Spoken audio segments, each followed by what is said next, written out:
আজকে আমরা আহত হয়েছি, আমাদের সহযোদ্ধা ভাইরা নিহত হয়েছেন। এর বিনিময়ে কি দেখছি যে সরকার আজকে অত্যন্ত ভারাক্রান্ত হৃদয়ে বলতেছি যে আমাদের তারা যে জুলাই ফাউন্ডেশনে আমাদের কিছু খোঁজ খবর নিবে।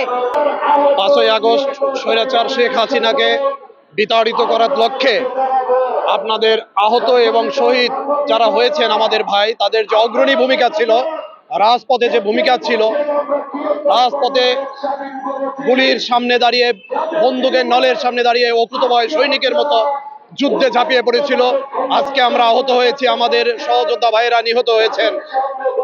এর বিনিময়ে কি দেখছি যে সরকার আজকে আমাদের প্রাধান্য দিয়ে যে কাজগুলো করার দরকার ছিল, যে কাজগুলো হাতে নেওয়ার দরকার ছিল, যাদেরকে প্রাধান্য দেওয়ার দরকার ছিল, তাদেরকে ভুলে বসেছে।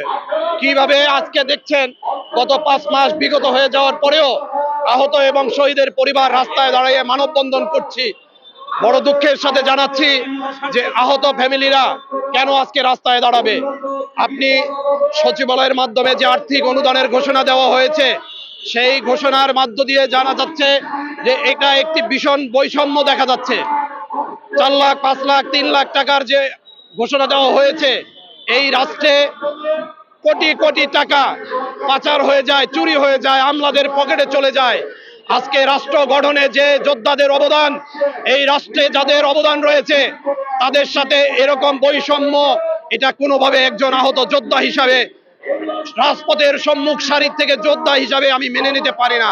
তাই আজকে আহত যোদ্ধা এবং শহীদ পরিবারদের নিয়ে রাজপথে মানববন্ধনের মাধ্যমে সরকারকে জানিয়ে দিতে চাই, আমাদের জন্য আপনারা এই আজকে সরকার গঠিত, অথচ আপনারা কেন আহতদেরকে দেখছেন না, আহতদের কেন এই বৈষম্যের দিকে ঠেলে দিচ্ছেন। আমার ছেলে আহত হয়েছে ইসিবি চত্বর, ক্যান্টনমেন্ট ইসিবি চত্বরে আহত হয়েছে আমার ছেলে 4 তারিখ দুপুর 12টায়। আওয়ামী লীগের গুন্ডারা আমার ছেলের বাম পায়ে পেটের মধ্যে আঘাত করে, রামদা দিয়ে, তারপর মাথায় আঘাত করে এবং বাম পায়ের মধ্যে আঘাত করে। পরে ছাত্ররা তাকে কর্মীটোলা হসপিটালে নিয়ে যায়। ওখান থেকে পরে আমিও ওর সাথে ছিলাম, পরে আমিও ওর সাথে পিছনে পিছনে যাই কর্মীটোলা হসপিটালে। এখন ওর চিকিৎসা বহন করতে পারতেছি না। আরেক কথা হয়েছে, ওকে আমি কোথাও এখনো ভর্তি করাইতে পারি নাই, শারীরিক অসুস্থতা, কোথাও ভর্তি করাতে পারি নাই। আমরা এ পর্যন্ত কোনো সহযোগিতা পাই নাই।